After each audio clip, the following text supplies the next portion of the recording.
More Seeds of Hope, Stories for Lent.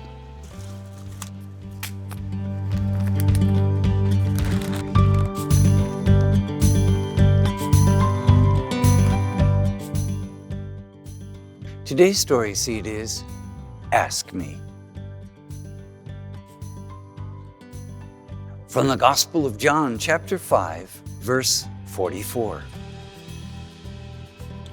How can you believe when you accept praise from one another and do not seek the praise that comes from the only God? Listen to today's story seed. Her daughter cleared her throat and said, "Mom, it's time for you to move into a retirement home." Those words struck a chord of terror in this mother's heart.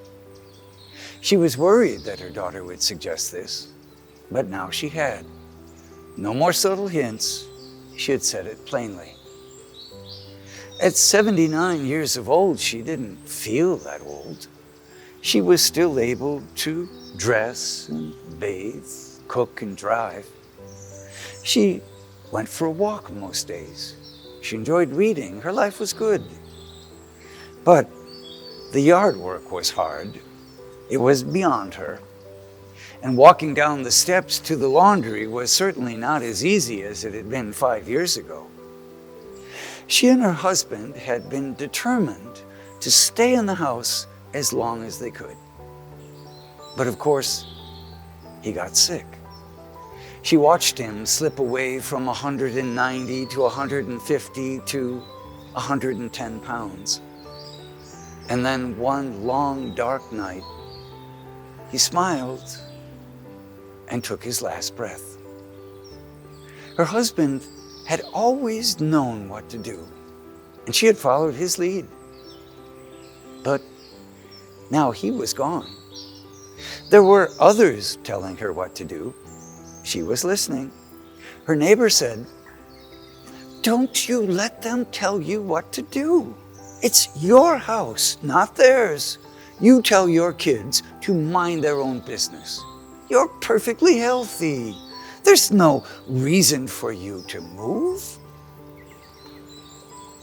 The retirement home was actually a campus with a variety of levels of care. "It's perfect for you, Mom," said her daughter. "There are games, activities, travel possibilities, and a variety of meal plans. Certainly it would be nice not to have to cook every meal. But I'm not that old. I don't need to go to the old folks' home, at least not for some years to come." Then she had the fall. She was fine. All that happened was that her wrist was bruised and sore, but she didn't break anything. "It happens to all of us," said her neighbor. "It doesn't mean you're old. You just have to remember to pay attention." She started praying about her situation. She said a decade of the rosary each day and asked Mother Mary to help her make the right choice. After praying like this for a few days, it became clear to her that her husband would have definitely wanted her to stay in the house, and so she should stay. But she continued praying over the next few days, and it became clear to her that she loved her children, and they clearly thought that it was best for her to move, and so she should follow their advice. After another week of prayer, the good intentions of her neighbor tugged on her heart. That neighbor loved her and wanted what was best for her. and so she should stay in her house. One night, after praying, 2 words lingered in her mind. Ask me. But she didn't know who to ask. In the subsequent days, the same 2 words kept surfacing for her. Ask me. After another week, one night she said out loud, Lord, I don't even know who to ask. Who is me? It's me, came the answer. She didn't hear this voice. She more or less felt it. She sat still for a couple of minutes and then asked, what should I do, Lord? She felt the answer. You already know. Where you are at peace when you think of the options, that peace is my gift to you. Use it to make your decision. She thought about staying in the house and how it would make her husband and neighbor happy. But as much as she loved the house, she knew she would fall. Again, on the steps. When she thought of the retirement village, one image came into her mind.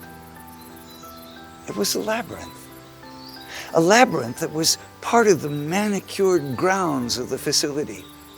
She loved to walk. She loved the turns of the labyrinth.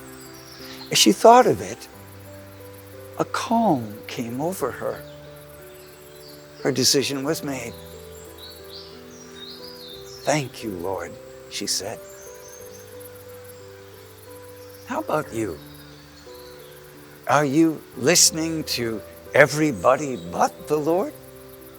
Or maybe you're listening to everybody including the Lord. It's hard to make decisions. Most of us want reassurance from others that we've chosen wisely. We're after the praise of those surrounding us.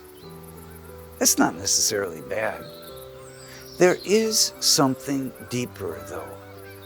That is, seeking the praise of the one who dwells in each of us, the one who came to show us the way to live our life, the one who offers us peace, the one who whispers,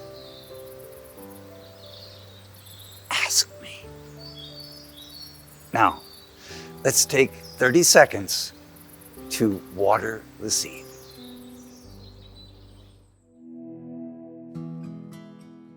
What's the question you need to ask the Lord?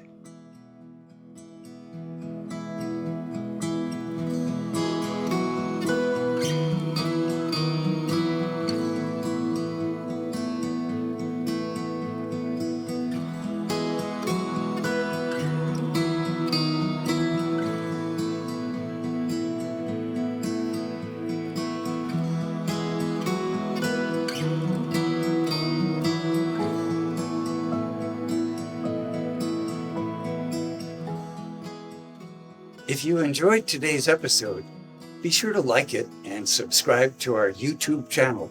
And to become a closer part of the Heart to Heart community, go to our website, htoh.us, and subscribe to receive regular inspirational videos delivered right to your inbox.